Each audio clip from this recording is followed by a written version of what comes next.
Hi, my name is Billy Graham Jr.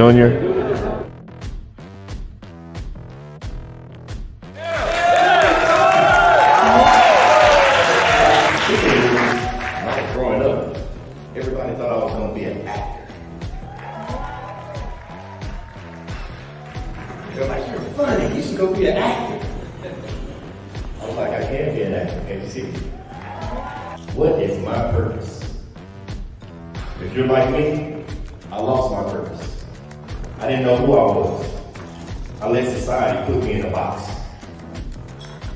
I don't want you to be in the box anymore. Because you and you only are the one carbon copy. There is no other you. So how can you be in a box if it's only one you?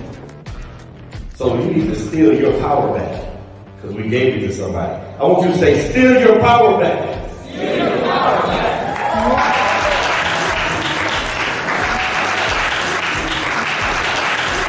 The second one say, I am an original, I'm not about to copy.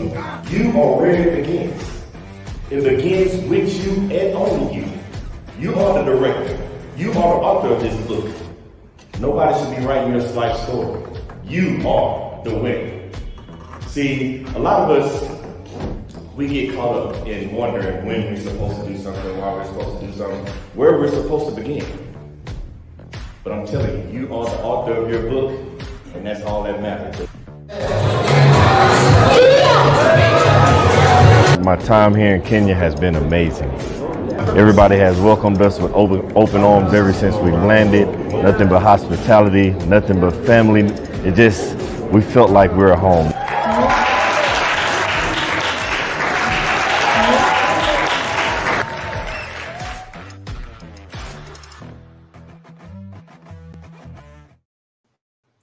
What's up, what's up, what's up?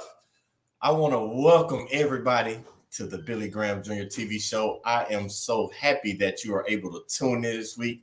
Man, I hope you've been having a blessed, amazing, inspired week, followed by a great, amazing weekend. But I want to let you know that we have an amazing, amazing individual today. She is going to make you look at things differently because she has a different viewpoint of the world. She doesn't just see the world because of how she interacts with it. She sees it from the other side of the lens. And the reason I say the other side of the lens is because you have to get to know her and see who she is. Now, this individual, she hails from South Florida. Now she currently resides in North Dakota. Now we're going to get into that because as usual, you know me. I want to know how you got from South Florida to North Dakota just as much as you do. But I'm not going to hold you up. I want her to tell her story and inspire you with who she is. So I have to introduce the one, the only, the amazing Carmel Victor. Wow, what an introduction. I don't know if I could follow that up. Oh my goodness. Thank you for having me. I am, that introduction probably wasn't enough. I probably need to go back and say some more. But we are glad that you are here with us today. Now, the reason the introduction came like that is first, I've got to let people know. Now I'm going to do this. Let's do it this way. Will you please, let's start with this. Tell the people who you are.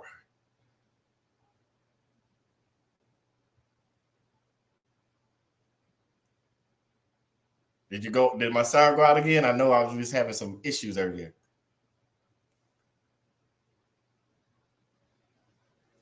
We can't hear you.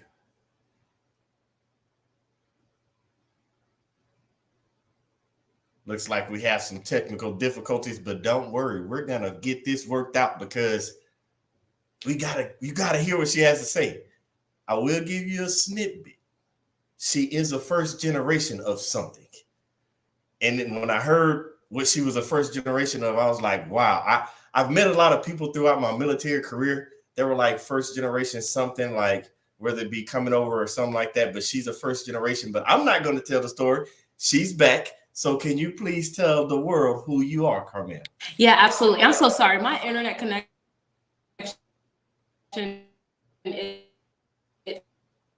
it just refuses to let me be great. But yes, so I am a first generation. I'm so sorry. Can you hear me? I can hear you now.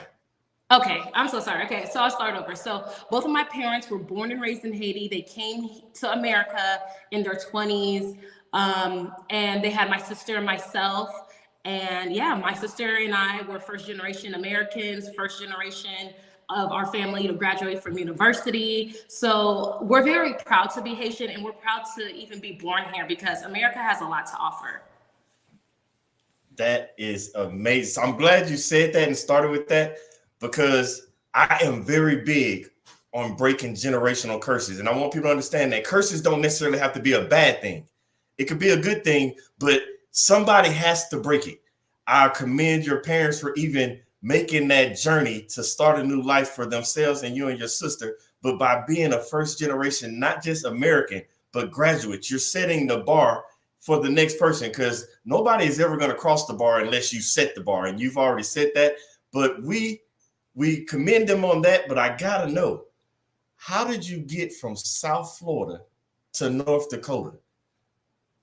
Okay, that is quite a question. So, I majored in broadcast communication. I always wanted to tell people stories. Growing up, I was always in the know, and I didn't like go investigating people's stories. People just always warmed up to me and just told me their business, and I loved it. So I got into this field, and the broadcast field brought me to North Dakota, of all places. So let me see if I got this straight. Not only did you graduate college first, but the whole time you were growing up, and I want the reason I'm saying this and I'm going over this because I want people to understand, because you know how we talk about it on this show about people with their gifts, their purpose. And some people don't know what their purpose is. And something as simple as people always coming to you, you were always in the know, you knew everything that was going on. Obviously, people were sharing the information with you. You weren't, and it led you to go out and start investigating, like, I want to know more. So you were already before your time because you knew what your gift was and it led you to go to college, graduate, and get the degree. But it moved you from South Florida, where it's nice and toasty and warm, to Minot, North Dakota, where the weather gets real disrespectful.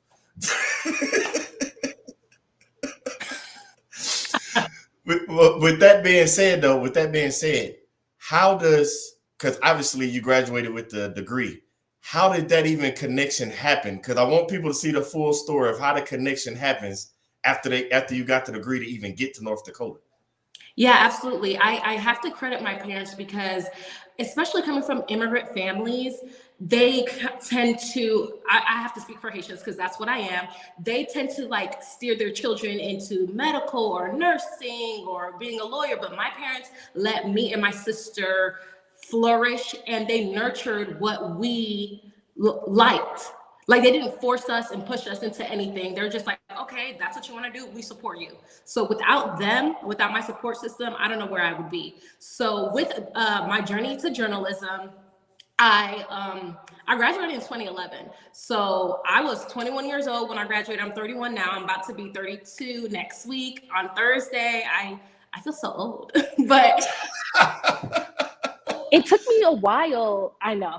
It took me a while to finally get a job on air. It took me literally 4 years. So in 2014, I think, 2015, I finally got my first on air position in West Virginia. I've never been. Yeah, I only knew the capital of West Virginia. It was this tiny, tiny station. And they actually hired me to do weather. I knew nothing of weather. I was just winging it.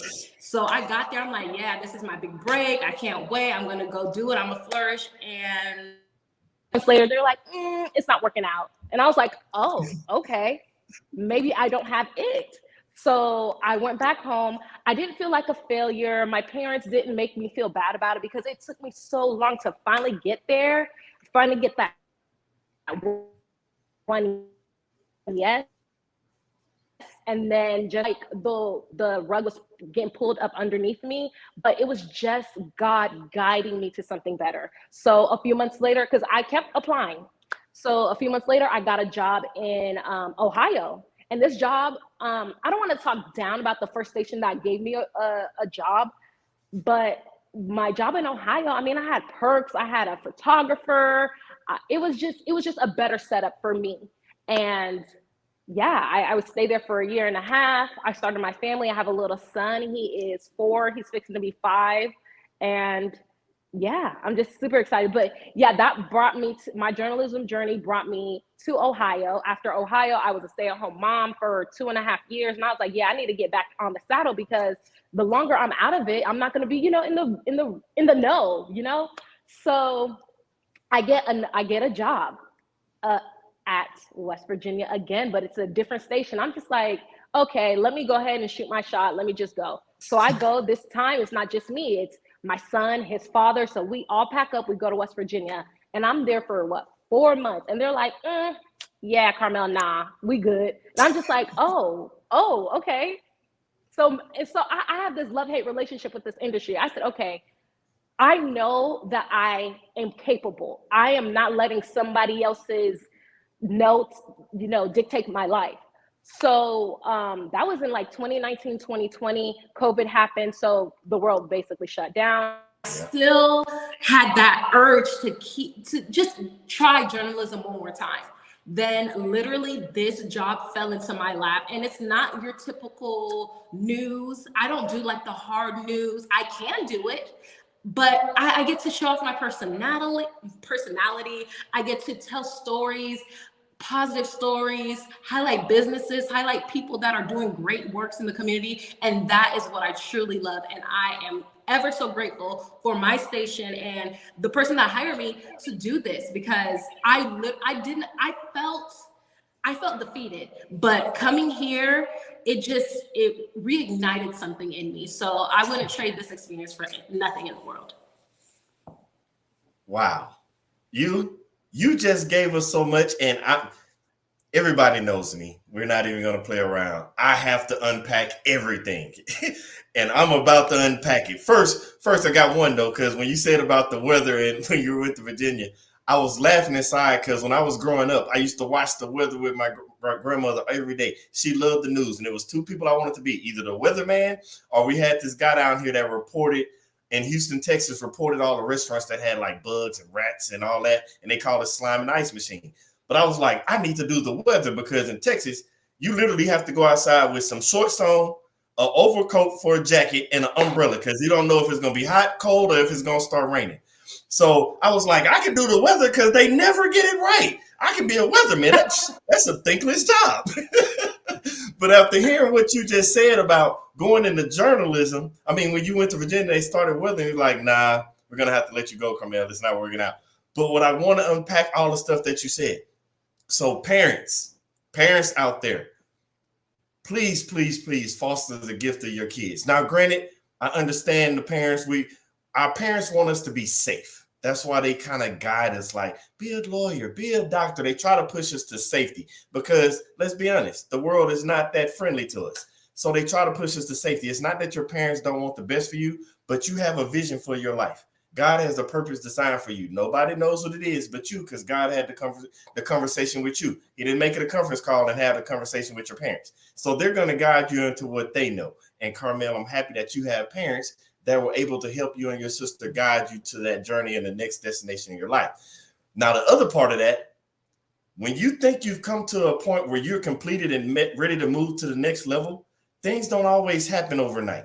It took Carmel 4 years before she got the first opportunity. Now, I don't want you to get discouraged. I don't want you to get down and things aren't happening in the time that you want it to happen. I want you to understand how God works. God sometimes slows things down. He slows you down for your safety, because he's in the front of you, moving people and things and objects out of your way so you can go forward. So he's actually slowing you down for your protection. That's sometimes why it takes time for the blessings to come down. Just make sure your hands are open, because if you're holding on to the baggage from the past, you're not able to catch the blessings.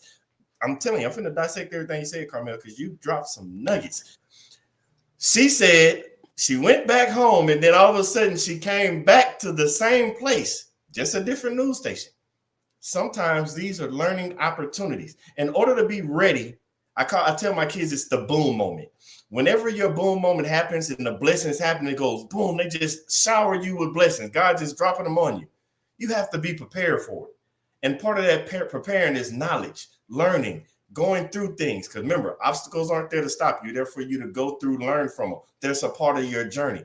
So if you wouldn't have had those 2 opportunities in Virginia, you wouldn't have been ready for that call in North Dakota. And speaking of that call, remember, you said it, not me. You have this vision for your life. Please do not get so hard set in stone that you miss your blessing that God is trying to guide you to, because you're so hard set with the blinders on and not paying attention to what he's trying to show you. Because if Carmel would have did that, she wouldn't have saw this blessing that opened up for her, because it wasn't in line with her normal journalism. And now she's in a place doing what? More than what she thought she would be doing, because she's not, she said it herself, she can report the news like a regular news anchor. We all watch the news. We can tell they're not being themselves. We know it's scripted.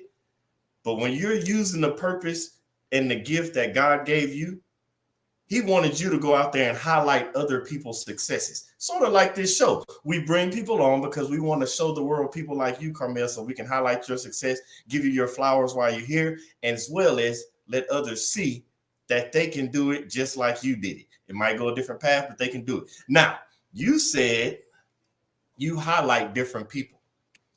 Can you give us some examples of the type of people that you highlight and what you do with journalism? Yeah, absolutely. So I was very new to Minot, and I did not know like lots of things that were going on. And then I saw this one person on Facebook just constantly posting about this Juneteenth thing that they're gonna have, and that's how I met Mr. Ernest. Yes, so he's one of the people we highlighted. He does great things in the community, as you know. He was one of the intricate parts of the Juneteenth block party that they had here in Minot, and then he does do lots of other things. That man has many talents, but yes, he's one of the many people that we highlight. It's amazing you said that, because I tell people all the time, if you show me your network, I'll show you your net worth.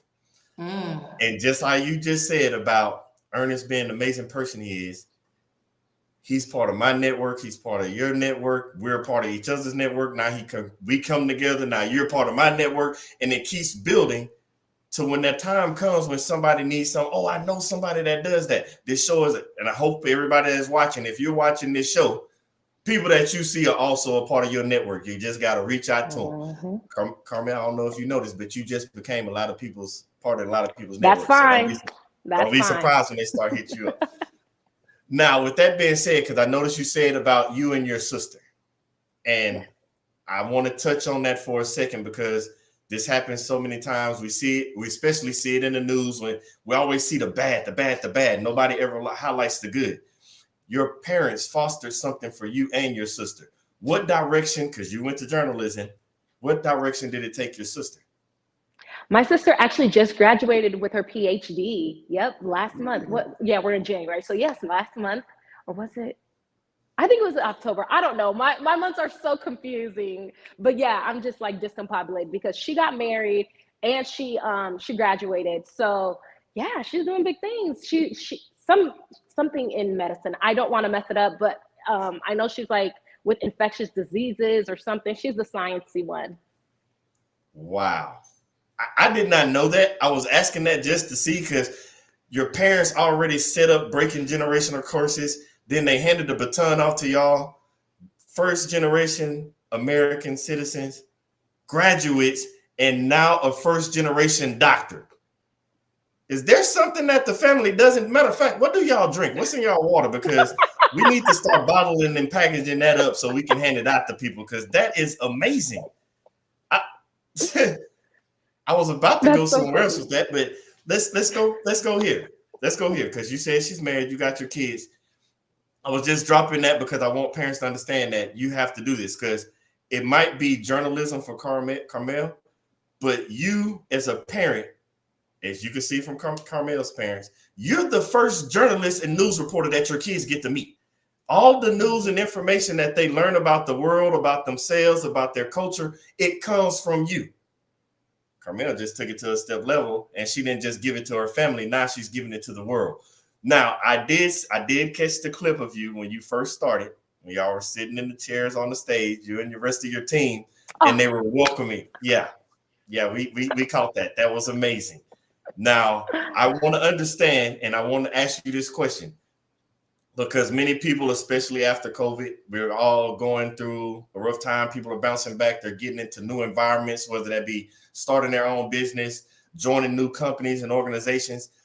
As a journalist that comes in to a platform that's already established, what is some advice that you would give when you're walking into the door and you're the new person, but you have all these gifts and talents? You don't want to overshadow anybody, but at the same time, you don't want to dim your light because it's meant for you to shine. So how does a journalist who's known for talking and bringing people together, how do you walk into a situation like that?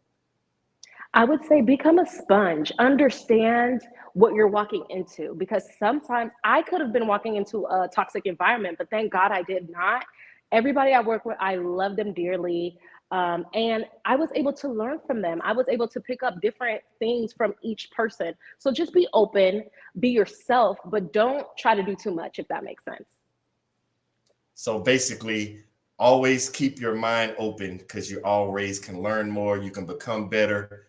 I hope everybody's catching this. Just because you at a certain level when you think you're the best, you still have to keep working to become better and better every day. If you're not every day trying to do your best to be better than you were yesterday, then you're not going in the right direction. And I want everybody to understand that. That doesn't mean that work.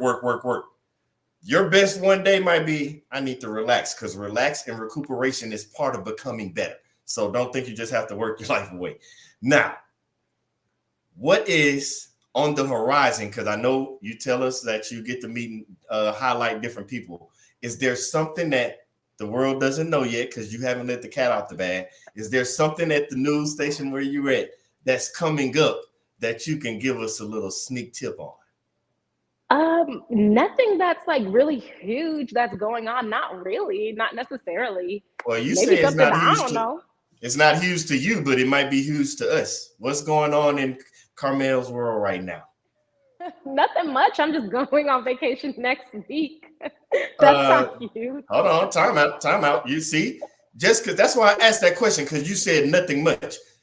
Going on vacation is a big deal. You're so I'm telling you, we're gonna pull it out because you're gonna make me pull it out. Going on vacation is a big deal. Remember, I just talked about rest and recuperation. I want people to understand that when you're going away, doing your thing according to living in your purpose, using your gift, there is times where you have to go back and do it. Because are you going on vacation by yourself? No, I'm going with my son and his father because it's our birthdays. Because my son and I are like 2 days apart. He's born on the 18th. I'm born on the 20th. So we just celebrate together. You didn't think that was a big deal, but I want people to understand how important that is.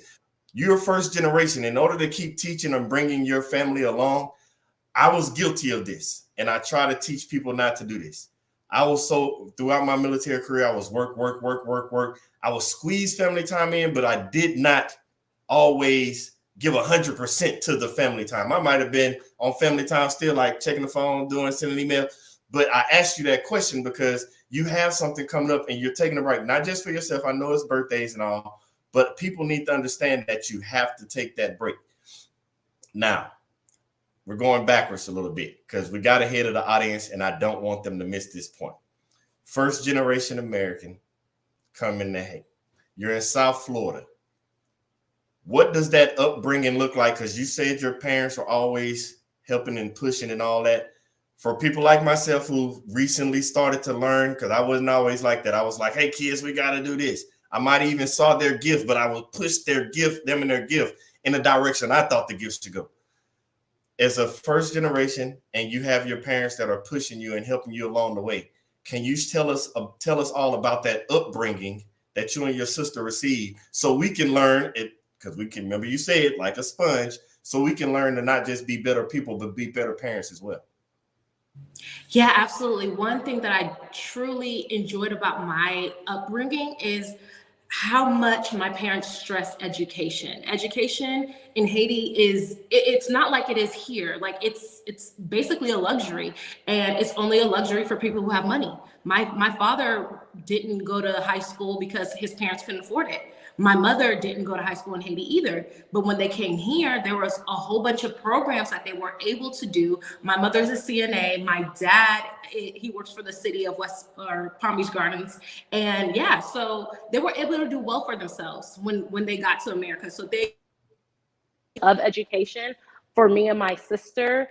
And they also, just because we were in America, they were like, honey, you still Haitian, sweetie. So we celebrated all the Haitian holidays, like January 1st. You already know we eating soup jumeau. And basically soup jumeau is a pumpkin soup.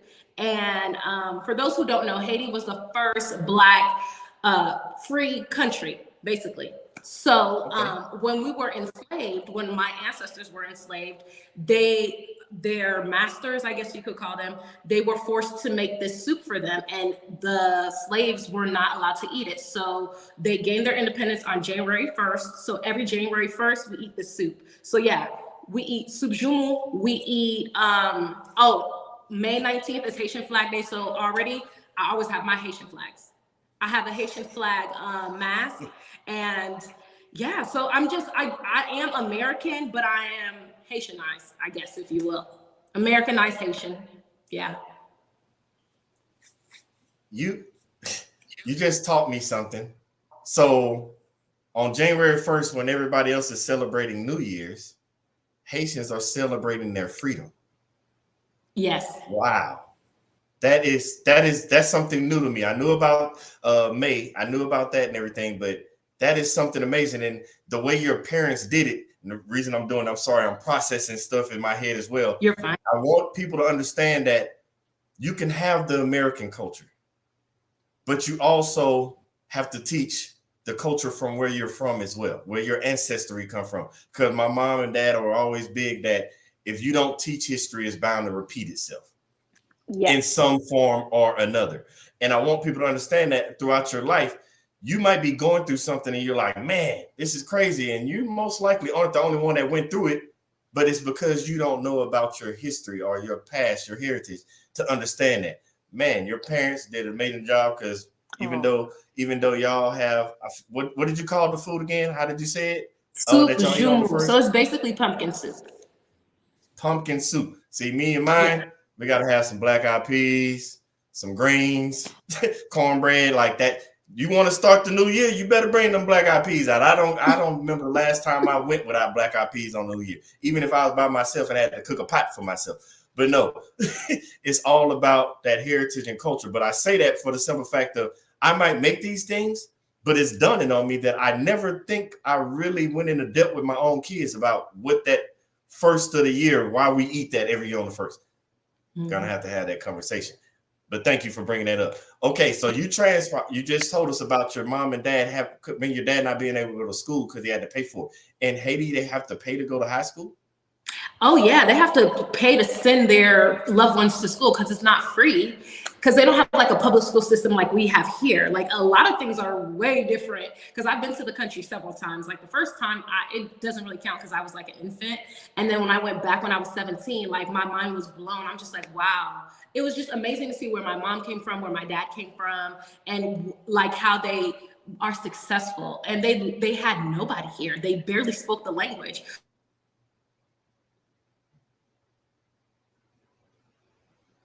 Your mic went mute. Your mic went mute.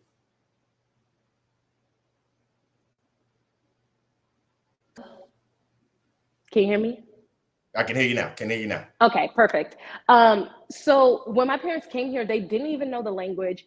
And every time I got a no or a door slammed in my face, I'm just like, my parents did not immigrate here just for somebody to tell me no and for me to accept that. So that's why. Tell everybody that again. Tell everybody that again about the door shit. I can say what I said because I talk so much. About saying no with the door shit. Yes. So I just know, like, just seeing my parents coming from basically nothing, not knowing the language, coming here and were able to, be established and raise my sister and myself. I know they did not immigrate here to this country just for somebody to tell me no and for me to accept that. So that's why I never accept no for an answer. And they just taught me resilience. Like, even if somebody says no, I already know somebody else gonna say yes. I might be your no, but I'm gonna be somebody's hell yes in the future. Yeah. So that's fine. Ooh, I like that. I'm gonna have to put that on the shirt. I might beat your no, but I'm gonna be your someone's hell yes. Ooh, that is amazing. And we want to thank Sherry and everybody else for tuning in. Man, we appreciate y'all. I hope y'all are catching this content. Tim Roberson talking about, you see the emoji, you dropping that fire, you bringing the heat. So man, let me unpack that right quick. So you just said your parents did too much for you to allow somebody else to tell you no, that you can't do something. And man, I say it all the time. When you're not doing what God wants you to do, first, you're being disrespectful to God. And second, you're being disrespectful for the people that fought and pushed and that believe in you and know your abilities. There's nobody that can tell you no. For every 50 no's you get, there's going to be one yes. It could be 100 no's. You're going to keep pushing for that one yes, because your opportunity could come. Who knows? The time you give up, the next person you talk to could have been your yes. Because if Carmel would have gave up, she wouldn't have went to West Virginia. She would have gave up when she went to Florida. She wouldn't have went back to West Virginia. If she would have gave up then, she wouldn't have ended up in North Dakota. She wouldn't have ended up graduating college. Her sister wouldn't have became a doctor. The people, do not let those no's stop you. Let them say the no, because you're waiting on the hell yes, as Carmel said. Mm-hmm. Now, when you're saying about the yes, can you, because you said no, can you give us some examples? Because we hear them all the time, but sometimes when we hear these no's, because the no's can come in many different ways. Oh no, we're not hiring right now. Oh no, it's not in the budget. Oh no, today's not a good day. There's so many ways the no can come. Don't just think it's just oh no. Can you tell us some moments in your life, while especially trying to get to your career path, that you were hit with no's, but you knew you had to keep going? Yeah, fun fact about the first job that fired me in West Virginia, they rehired me in 2020. So they're like, you don't count that as we hate the way you were let go. We love you. I'm like, oh, y'all love me after y'all sent my black behind home. Okay. But it was just something to do when there was nothing to do. I had nothing to lose. So I did go there, and then COVID hit and I was like, yeah, I'm good. But thank you so much for the opportunity. And what's crazy about this industry itself, like, you would apply for all these jobs and then you hear nothing, radio silence. Then 6 months later, they're like, hey, I saw you applied. Are you still interested? No, but thank you for your interest. Like, no. Like, that time has passed. So it's funny to see, like, a lot of people trying to hit me up now. And I'm just like, I'm still humble. Don't get me wrong. I'm very humble. I do not let the compliments go to my head. So I try to stay grounded. My parents do a very good job of that. So yeah, I just find it funny, because once you're hot, or once people actually realize, like, oh yeah, she had potential, that's when they try to, ride your wave. And it's just like, nah, you should have seen my potential when I brought it to you. Ooh. I like how you said that. You should have, they try to get on your wave after you already surfing. But I want people to understand, this is just human nature. I do not know why. Growing up, I probably was guilty of this throughout my life till I figured it out. But people don't support you until they see it's popular to support you. Think about that. I'm going to say it again. People are not going to support you until they see it's popular to support you. If you're waiting on that support from them to go after your goals, chase your dreams, follow your vision, you're not going to get far. You're going to basically be telling yourself no. You're allowing others to dictate you and how you feel about yourself, because they don't support you. So you start telling yourself no. You start doubting yourself. And I'm just here to let you know, besides fear, doubt is the biggest dream killer. So stop. Don't doubt yourself. Don't let those no's, because you heard what Carmel said. They let her go. And they sent her black butt home. But they call right back, because my mama said it first. Said it best all growing up. When I was get down, feel sad, she always put her hand right on my shoulder. That was until I got taller than her. She'll put her hand on my shoulder and be, baby, don't worry about it. They gonna need you before you need them. And you are a walking testimony for that, because they let you go. Then they called you back saying they needed you. And then followed by that, once Minot, North Dakota, saw your potential, they pulled you in, and now that you're on that wave, everybody want to reach out now. Oh, no, I sent that application 6 months ago before I got hot. Oh, no, I love how you said that. But Judy Smith's in the building, and she said, no sometimes mean not now. And I told you, sometimes that not now is God saying, hold on, that ain't the blessing I want you to have. Let me clear up all this stuff in front of you so you'll be prepared when you get to the blessing that I'm about to give you. But man, I want to thank everybody for tuning in. Y'all are doing amazing, because it ain't me. It's you, Carmel, because you're dropping this stuff on. Now, I got another question. Because you said when you're riding that wave, you're staying humble. You're not letting it go to your head. We see so many people, because everybody didn't have those parents that taught them that humbleness. Now that you're riding that wave, what are the things that you do to keep yourself grounded, to keep yourself humble? I definitely have people like my circle, obviously my support system, my parents, and a few close friends, which are family, because I don't really have that many friends because I'm very socially awkward. But I keep people around me that aren't yes men. They will tell me, my nickname is Tika. Tika, you tripping. You need to relax. Because I tend to take a lot of things personally. Even if it's not personal, I keep everything's personal. So they're like, you need to relax. So yeah, they definitely keep me grounded, and yeah, my head not so big. Yeah. Man, so you say that, and I'm sorry, I gotta say this about myself too, and I'm pretty sure other people out there. We have those moments when we hit a certain high, and it feel like we're gonna float away because that big head, like, I'm this great person. Mm-hmm. But to understand that, I believe that teamwork makes the dream work. You have a team around you that helps keep you grounded. And I believe that's a good thing to have, because if you let things go to your head, float away, then you stop seeing the true and entire vision that God has for you, that vision he gave you for your life that you're following, because you let it go to your head. You don't stay humble. And I know Tim said it best. He was like, they don't see it until they see you. That's how people do you. And that's not truly your vision. That's the vision they have for your life. And if you let somebody, if you're living somebody else's vision, you're basically living their life. You're not living your own life. And that's why I'm big on, you got to see your vision for your vision to see you. And you can't see that if you get all big-headed and unhumbled and not grounded and you're in the sky. You can't focus on that vision. Man, Judy said it. It's the people you know, but it's all about your network. Because you said it's many ways to say it, people, your circle, your network, your core group of friends, however you want to call it. You have to have people around you.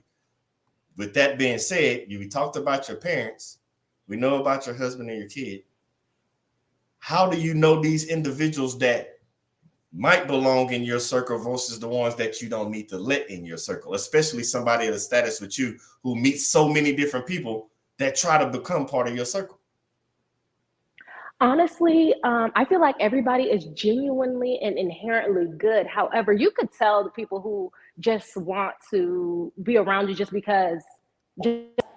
And I feel like I could read people very well. And I mean, I'm older. It's not my first rodeo. Like maybe in my 20s, I would be befriending everybody. But now I am just so like reserved around who I let close to me or near me. I just, sometimes you got to keep people at an arm's distance. That's not to be like rude to people, but, be cordial. And everybody ain't your friend, and everybody don't have to be your friend. You know what I mean? And everybody's not going to like Carmel. Some people like milk chocolate, so it's okay. Ooh, you said something. You said two things. The first, everybody is not your friend. Everybody's not going to accept you. I want everybody to understand that. It's impossible for you to ever meet the 7.7 billion people around the world. So since you know you can't meet every single body, it's impossible for you to love everybody. It's impossible for you to be friends with everybody. It's impossible to just associate with everybody in the world, period. But you got to remember, that goes both ways. That means everybody's not going to know you. Everybody's not going to love you. Everybody's not going to be supportive of you. It goes both ways. People, I say that because I was always taught be able to put yourself in somebody else's shoes. If you can't put yourself in somebody else's shoes, you won't be able to walk in your own, because you're going to think you're the most important thing in the world, when this life you have, yes, it's a vision. It's your life, but this is bigger than you. When your time comes, God calls you home, the world's going to keep spinning. People are still going to keep going. It's bigger than you. But you said something else about the arm's length away. You know everybody's not for you. But then you said maybe the 20-something-year-old me. Well, we have some people out there that are that age watching this show. What would you go back and tell the young Carmel when it comes to letting everybody in their circle? Because today's society, we see it with all these generations. Like you have Facebook, TikTok, Instagram. They just clicking like, friend. So they think, oh, I got 11.6 thousand friends. And it's like, no, you don't. Don't get it construed. So now you know what you know now. What would you go back and tell Carmel? This because you would have social media by then. What would you tell Carmel about friends and the people you allow in your circle? Definitely protect your peace and learn how to set boundaries. You could still be cordial, you could be nice, but you don't have to befriend every single person. I want the best interest. They don't have your best interest at heart. And I kind of learned that the hard way, but you know what? I feel like every lesson that I learned, it made me appreciate everything that's in my life right now. Because had I excelled the first time I was in West Virginia, I would not be in Minot, North Dakota, and I would not appreciate the position I have now because I'm spoiled at my new station. I don't have to shoot my own stuff. I have my own photographer. I get chauffeured. I get to do the fun, easy stories. Sometimes I even get free food, and I love to eat. So yeah, I am literally spoiled at my job. So, and I don't say that to, be a diva about it, but I am very humble, and I'm just happy to be where I am now. Now, I'm glad you said that. Because a lot of us, when we've already covered on it a little bit so far in this show, when we touched on God holding you back to wait till the things clear up before he gives you the blessings. But when you talked about the 20s with the friends and you said, set boundaries. I want everybody to understand you have to set boundaries because you heard what Carmel just said about where she is now and all the things she does and gets, the free food. I like that. I would like the way that sounds. The chauffeur and all that. But you have to learn to set those boundaries. And the reason I say that, because there are people out there without them knowing it sometimes, and sometimes purposely knowing it, they're trying to hold you back from your blessings. See, the thing about people is, and there's some people that you might know that might be close to you, they want you to do well in life. They just don't want you to do better than them. And those same people might be in your circle. That's the reason they have the quote about the snake in the grass. You'll walk right past it and don't see it till it pops up and bites you. Some of those people could be in yours. Now, I'm not saying go out there and just start eradicating your circle and just blow it up and say, I'm starting over. That's not what I'm telling you to do. But I'm saying set those boundaries for who you let in your circle. Because if I promise you one thing that I have learned about a circle, when you're operating in a certain way, especially using your gift to live in your purpose, the people that are aside that are supposed to be with you, they're going to go along with you and they're going to be attached with you because they're trying to elevate to the same level. Remember, everybody that starts with you is not supposed to go with you and end with you. And now Carmel is in a situation that she is living a life. She took the blessing in North Dakota. She stepped outside of her comfort zone doing something she wasn't even prepared to do. So that was one thing she taught you. Get comfortable being uncomfortable, because sometimes what you think is right is not what's right. And being uncomfortable is what Carmel did. But then on top of that staying humble and grounded piece. We want to touch on that because you're right now getting all this. I'm still on this free food, getting the free food and all that. They're getting chauffeured around.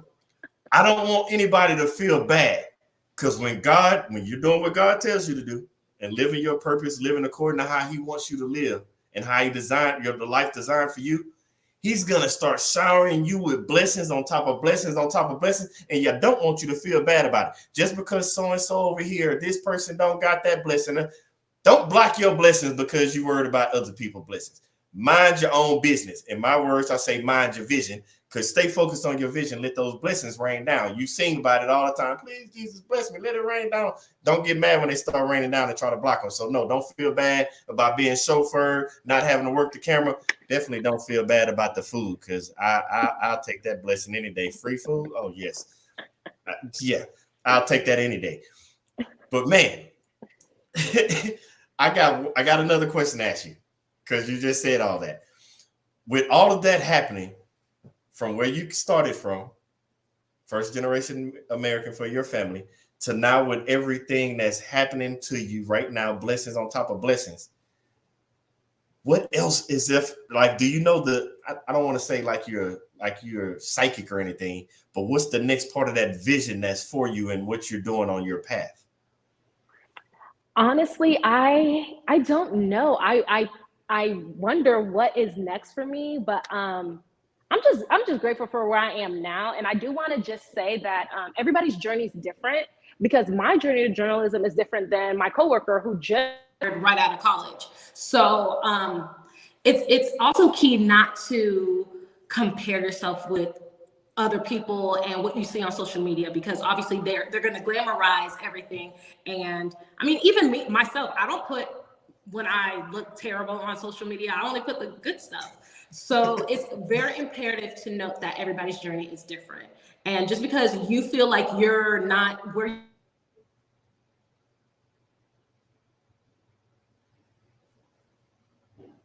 Your sound, it went out again. my Okay, I can my hear you. I can hear you. technology.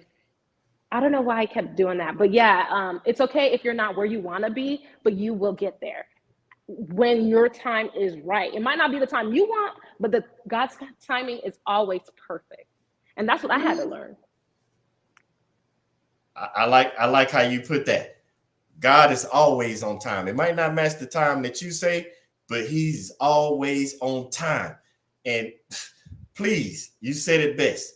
Everyone, just because you saw, I'm the same way. I don't just post a picture. I'm not one of those people that be like, woke up like this. Because if I took a picture and posted it on Instagram and social media, what I look like and woke up looking like, y'all probably will stop being friends with me. So no, people, when they post those pictures and showing you their life on social media, 9 times out of 10, 10 times out of 10, they're showing you the good side. They're not showing you what they went through to get there. They're not showing you the hurdles they had to go over, the obstacles that they had to go through. So don't compare yourself to others. It's always you versus you. Remember, we said it at the beginning of the show. Every day, you're supposed to try to be better than you were yesterday. I didn't say be better than the next person or this person was. Just you're supposed to be better than you were yesterday. Now, along the way, you are going to meet people that you can network with, as Carmel said. Those people are soak it up like a sponge because that's you becoming better than you were yesterday. Now, with that being said, you said something. I asked you about what the future holds, and I want people to really understand this. And she was like, I really don't know. I'm enjoying the space I am now. I want everybody to understand how this works. You make plans for the vision that God gave you. I call it go with the wind, because I'm to the point now I used to be so forceful with trying to make things happen according to how I wanted to happen, and it never worked out. That was what I look at it as that's God's way of laughing at me for me trying to tell him what I was going to do. Don't work like that. So I understand what you're saying, Carmel, because I kind of just go with the breeze. I do what I'm told to do according to the vision he gave me. And then it's like, oh, you want me to go that way? All right. And then I get up and go because that's where he told me to go. But until then, I don't force it. And I say that because it's funny, because I tell people all the time, rest when you need to rest.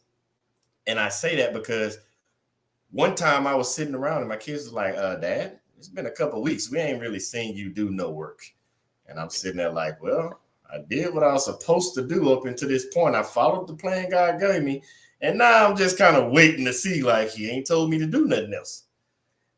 And after that 2 or 3 weeks, all of a sudden the blessings started raining down, and I haven't stopped moving since. And I was like, I get it. You sat me down for 2-3 weeks because you was like, you need to take a break because it's going to be a while before you get another. I say that because of this. We talked about everything that's going on with the pandemic, with COVID. Our heart goes out to all the loved ones that were lost, the families that are still rebounding and are going through it still. But that moment when you have to sit down and take that break, that God probably holding you back saying, I need you to do this to get ready for this. When Carmel when West Virginia sent her black butt home, and she said it, and she had to go stay with her parents. When she was up in Ohio with her husband and her kid, and it was like 2 years going by, and I'm like, I got to get back out there. That was God saying, sit down, relax, calm down. Because when I get you to go in and rain these blessings down on you, you're not going to stop moving. And last time I checked, ever since you got to North Dakota, have you stopped moving? Nope, I have not. It's not rocket science, everybody. This is how he actually works. The problem is we try to read too deep into it and make it about us. Remember, I told you it's bigger than us. Remember, I talk about gifts. Your gift is meant for you to give away. Carmel is on the news. She's giving her gift away, talking, investigating, showing highlights. That's her using her gift to live in her purpose, giving it away because it's bigger than you. And that's why you haven't stopped moving. And since you haven't stopped moving, that leads me to my next thing. How do you, because you're in the face, you're the face of like you're out there social life, you're not in a cubicle, people see you. How do you juggle all this with your personal life as well? That's a great question. I struggle with work-life balance because I'm constantly checking emails, constantly like checking Facebook messages because I don't want people to reach out to me and I'm like, oh, I'm off the clock, so I don't have to answer because I feel like that's rude. So it's a balancing act. It definitely is because my son doesn't want me on the phone. Zach definitely doesn't want me on the phone. So I'm trying to find a space where like, okay, an hour is just for family. And then after that, I could hang out with my phone. However, I know weekends, I just feel like weekends are our time. So that's why I just, hang out and I just stay in because I'm always out and about in the community during the week. So I just stay home all weekend long and then I just recharge for Monday. See, I asked that question because a lot of us have that work-life balance thing. And so many people try to stretch themselves so thin. And I used to do this where you're balancing it so much that you end up not neglecting one, but you end up neglecting all. And I want everybody to understand you have to find that balance. If you're married, if you got kids, you might need to sit down and find those compromises. Like Carmel just said, that hour here, the weekends here. You have to find that compromise because if you don't, you take the chance of losing it all. And you don't want to do that after God has gave you all these blessings. Now, before I go any further, I got to know because I got to ask this question. I ask it to everybody. Can you give us, the viewing audience, we want to know it could be anything you want, nuggets, advice, words to live by. I know I'm putting you on the spot. I told you I wasn't going to tell you about this one. Putting you on the spot. What is something that you would tell us, the viewing audience, something from Carmel, whatever it would be, to help us not just achieve our greatness and live in our purpose, follow our dreams, but get to the success that we want for our life? Wow, that's a loaded question. I know.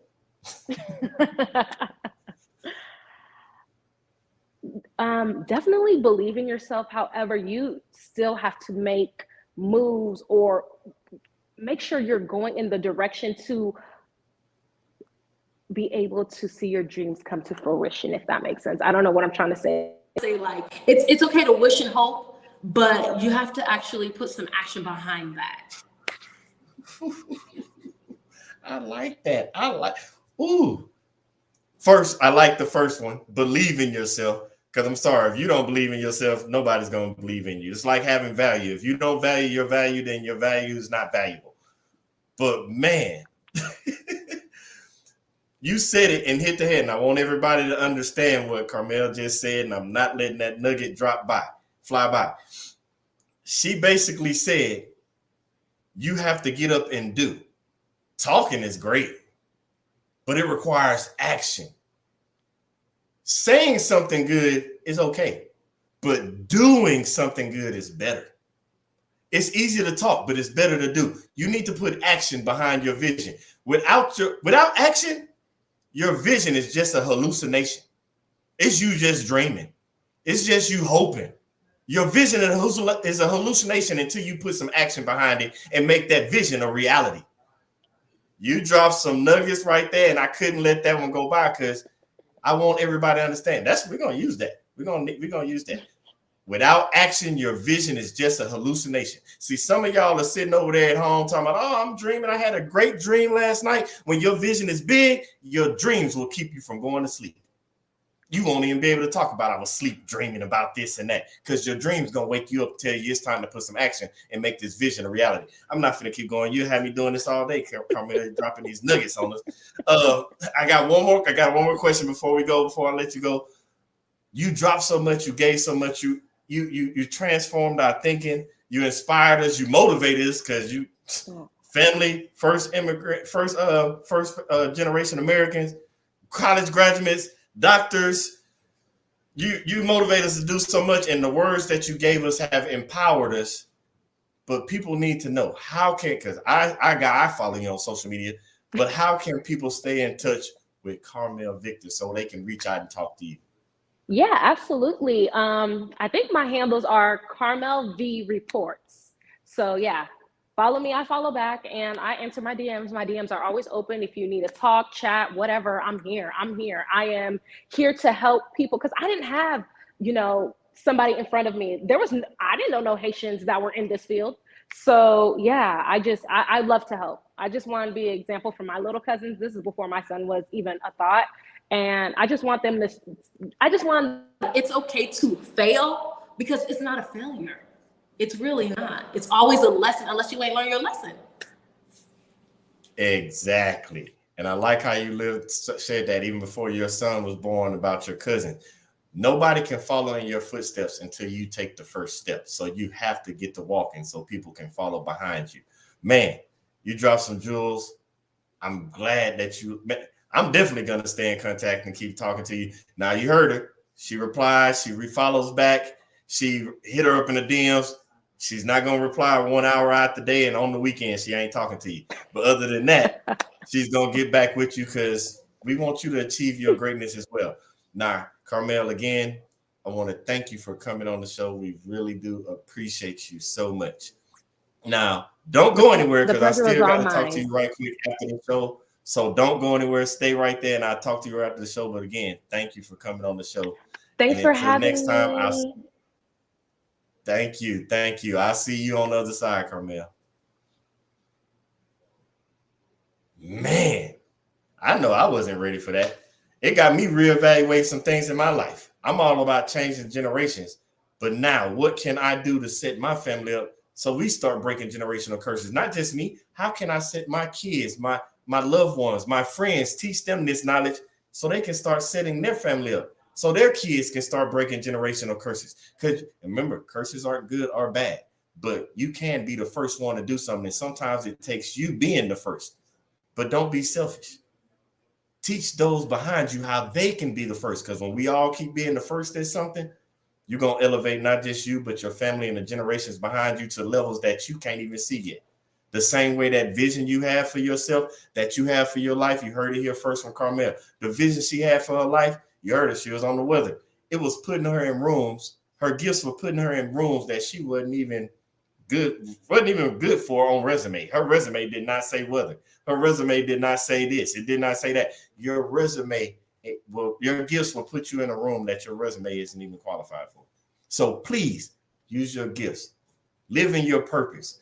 Follow the vision that God has for you. I love you all. Thank you for tuning in. I look forward to seeing you next week, next Thursday, same time, 7 Central, 8 Eastern. We want you to be here because we want to keep bringing these people in your life, because the whole goal and mission over here at the Billy Graham Jr. TV show is to show you and help you live in your purpose, with purpose, on purpose. Everybody have a blessed weekend, blessed week, and I'll see y'all next Thursday.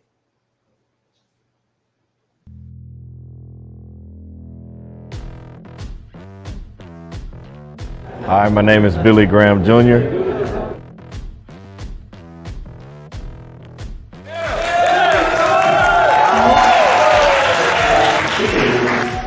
Growing up, everybody thought I was going to be an actor. They're like, you're funny, you should go be an actor. I was like, I can't be an actor, can't you see? What is my purpose? If you're like me, I lost my purpose. I didn't know who I was. I let society put me in a box. I don't want you to be in the box anymore. Because you and you only are the one carbon copy. There is no other you. So how can you be in a box if it's only one you? So So you need to steal your power back, because we gave it to somebody. I want you to say, steal your power back. Steal your power back.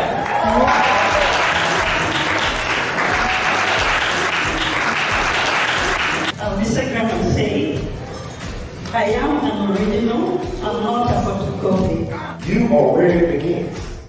It begins with you and only you. You are the director. You are the author of this book. Nobody should be writing your life story. You are the winner. See, a lot of us, we get caught up in wondering when we're supposed to do something, why we're supposed to do something, where we're supposed to begin. But I'm telling you, you are the author of your book, and that's all that matters. My time here in Kenya has been amazing. Everybody has welcomed us with open arms ever since we landed. Nothing but hospitality, nothing but family. We felt like we were home.